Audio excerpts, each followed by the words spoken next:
Hello there, Star Wars fans, and welcome back to another RebelScum.com video review. And today we're going all the way back to Series 1 of the Micro Galaxy Squadron line, because this is one we just, I guess, missed or skipped, or honestly, I don't know why we didn't do this one sooner. But we are finally getting to this one. This is Obi-Wan Kenobi's Delta 7B Jedi Starfighter from specifically the Clone Wars series. Now, I know that we got Mullet Kenobi here with him, and obviously R4 is with him as well.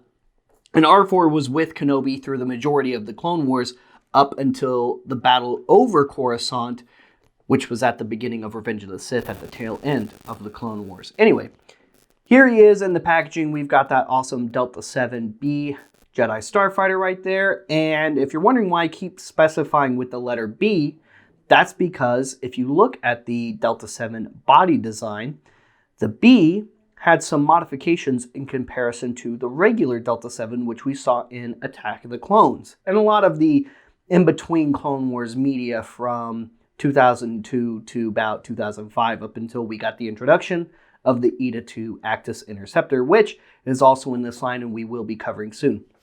Now, part of why we're doing this one now, before we've done hardly any of the other Jedi Starfighters, is because I wanted to get this one done for the comparisons for the other versions they've done of this, which they have. They've also done Anakin, Ahsoka's, Plo Koon's, and one or two others, I think.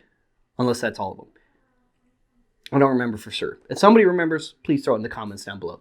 But it had to start with this one because this is the first. And also, in Star Wars, we saw Obi-Wan in his Jedi Starfighter before anybody else on screen. Now, granted, once again, that was the regular Delta 7 variant. Now, I hope we still get a Delta 7 at some point in the future of Micro Galaxy Squadron. It would be nice to see. Yeah, they would likely have to just mold the head onto the Starfighter rather than have a separate astromech, which is probably why they went with the B in the first place. But it would still be cool just to have in the collection, I think. So here it is in the packaging. And like I said, he looks really cool. You got some artwork of it there on that side. You've got some other Starfighters in the space battle behind it. Asajj Ventress's Starfighter, for example, which was also in Series 1. And a very underrated vehicle, in my opinion. It was a very cool vehicle for them to do. On the back, we've got some images of the Delta 7 in hologram form, as well as a little card right there. And that's pretty much it for the packaging. And here is the little Delta 7B out of the packaging. And I gotta say, I think they absolutely nailed this one. Another, in my opinion, because I saw these ones along with Asajj's and the Tyel in shell form quite a bit.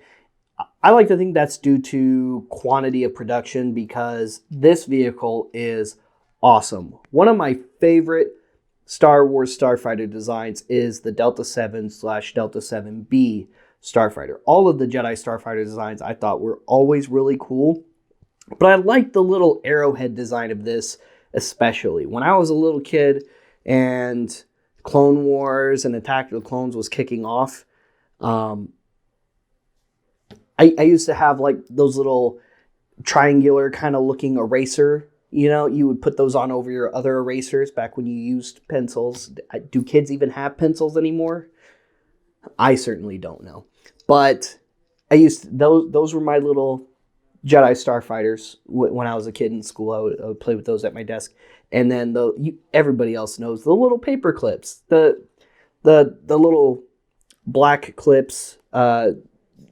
Those would be for gunships. So I had my lats. I have my little Jedi Starfighters. I was playing at my little desk, but it's so nice to have this little guy right here because even in the micro line back then, which was Action Fleet at the time, we didn't get a Jedi Starfighter, which was really weird. We definitely got a Jango Fett Slave one, but it was just a repaint of the old Action Fleet Slave one. And the Micro Galaxy Squadron, we already know, is leaps and bounds better than that one. But it did always strike me as odd that they never did an Obi-Wan's Jedi Starfighter in that line.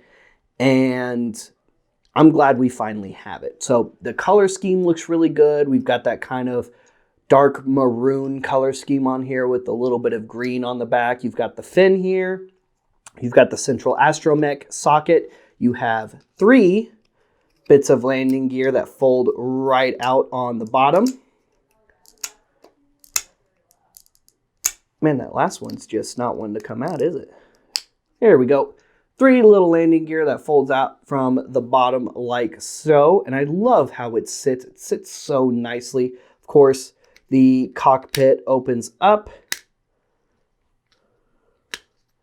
as well. And then on the bottom here, you have this cool little button to push out your astromech after you put it in so you can get it out.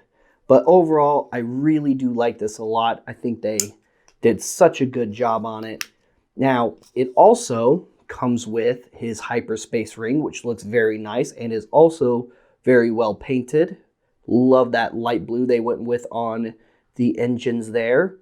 Got that nice dirty paint job on there. You still got the little green bits, the green highlights, especially on the front intakes there. And you can take your little Delta 7 here. You just slide it on over the top. Try to keep it under those little tabs right there.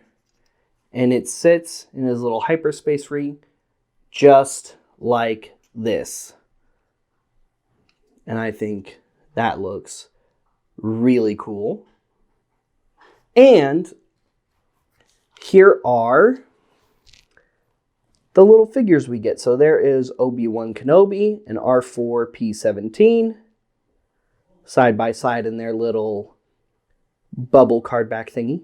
And then you can take your Obi-Wan, who doesn't have a ton of articulation, but looks pretty good. They even got the mullet on the minifig. I don't know if the camera's picking it up very well, but the fact that they got the mullet even on the minifig is pretty great. And you can see where the hair is, because it is part of the head sculpt, and the head sculpt is not part of the body. There is an indentation for where the neck is supposed to be on this minifig. So yeah, the detail on this little guy is pretty awesome. Shoulders articulate forward and back for both arms. Same with the legs. So just get him in a little seated position here. Put him in his little Jedi Starfighter. Close that. So there he is sitting inside. And then we take our little R4, just slide him down in front. And now we've got R4 and Obi-Wan inside the Delta 7B. Overall, the Delta 7B Jedi Starfighter is a fantastic little addition to the Micro Galaxy Squadron, an awesome little mold regardless of which version of it you want.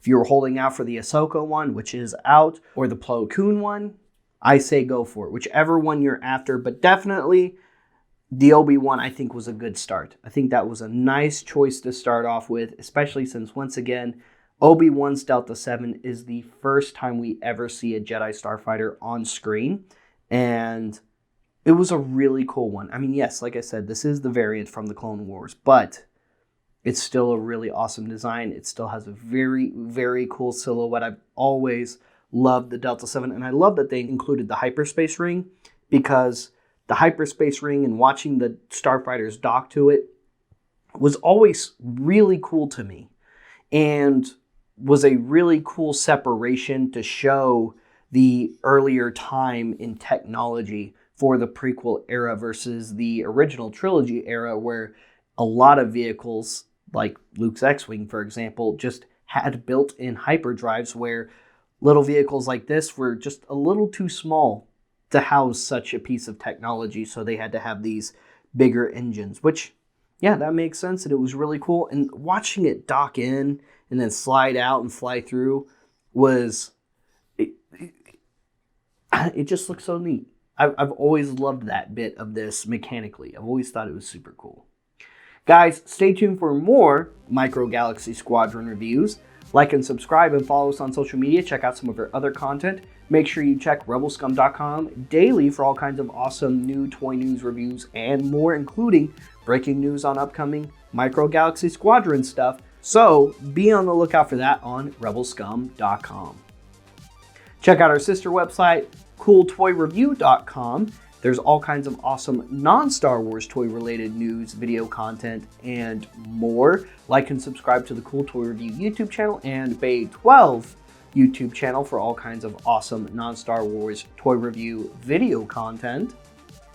And for the first time ever in RebelScum.com's nearly 30-year and a very long history at that, we are hosting the first ever Rebel Scum Con this upcoming summer, June 27th through to 30th in the heart of North Texas at the Allen Convention Center. To book your experience today, go to RebelScumConventions.com. Once again, that's RebelScumConventions.com and get your VIP passes, whatever you need. Book your hotel through our website. You get a special discounted rate and free parking for the event all weekend long. And trust me, you're going to want to be there all weekend long. And in case you're looking for some awesome Star Wars toys, collectibles, and merch in the meantime, check out Order 66 Toys, the world's official all-collectible Star Wars toy store. They're located in Order 66 Multiverse in the Shops at Willow Bend Mall in Plano, Texas. But in case you're not local, you can check them out live every single Friday night on the Order 66 Toys Facebook page at 7 p.m. Central Time, and they do ship all around the world. Last but not least, check out our archival website, collectorsoracle.com, which houses a lot of awesome Star Wars toys and collectibles. Now, we don't have MGS on there yet, but we might be in talks to be adding MGS in the near future, so stay tuned. We'll see you guys later. We'll see you another time. May the Force be with all of you, you Rebel Scum.